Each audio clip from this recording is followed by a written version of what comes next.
আসসালামু আলাইকুম। ওয়ালাইকুম সালাম। কিছু বাঙালিদের নিয়ে তেল পাম্প যুদ্ধের কথা হবে। হ্যাঁ, শুরু কর। ভিডিওটি শুরুর আগে একটি ইন্ট্রো হয়ে যাক। সকাল 8টা থেকে রাত 8টা তেল পাম্পের ভিড়। কিভাবে তেল নেবো বলেন? আমি বলুম না, আমার শোরুম করে। বাংলাদেশে তেল নিতে গেলে মনে হয় সকাল 8টা থেকে রাত 8টা সবাই একসঙ্গে যুদ্ধ করছে, কপালে একটা আমি উষ্টা মারু। আর হাতে 100 টাকার তেল এক কাপ চায়ের চেয়েও বেশি না।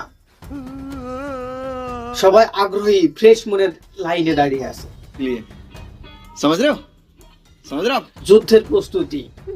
ঘটনাটা কি বলেন? সিরিয়াল দাও, আমি আগে এসেছি। ভাই, আগে আসা মানে শুধু দাঁড়ানো না। খুব কষ্ট যে বলো। দুপুর 12টার সময় ভিড় এত বেশি যে গাড়ি ছাড়া মানুষ চলতেই পারে না। শোনা গো আমার, মনে হয় ফ্রি সিনেমা দেখছি, সঠিক বলেছেন। না লাইভ যুদ্ধ দেখছি।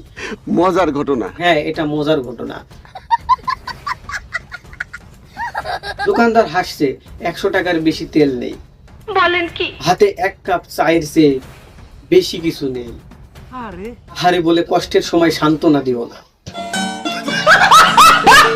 উজ্জ্বল ভাই, আপনি বলেন তো, আমাকে আগে যেন তেল দেয়। কপালে একটা আমি উষ্টা মারু। তেল 4টা, মানুষ গণিতবিদ হয়ে গেছে। ভাই, 100 টাকার তেল 50 কিলোমিটার চলবে কি? জানি না। ভাই, মনে হয় আমরা গাড়িই চালাই না, পরীক্ষা দিচ্ছি। মুখ ভুসকে গেল কেন? মানুষ ক্লান্ত মুখে হতাশা লাইন দেখে মনে হয় আমরা যুদ্ধের পরে প্রাণ বাঁচিয়ে আছি। বলেন কি? হ্যাঁ, ঠিক বলছি। মুখ বুঝে ভিডিও দেখ। বোকাচোদা কয় কি? দোকানদার হাসছে, হাতে 100 টাকার তেল, কিন্তু তেল কোথায়? জানি না।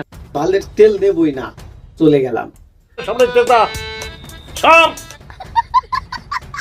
সকাল 8টা থেকে রাত 8টা আপনি যদি লাইনে দাঁড়িয়ে বেঁচে থাকেন, কমেন্ট করে জানিয়ে দাও। আর না হলে কিন্তু পরের ভিডিও তোমাকে নিয়ে হবে।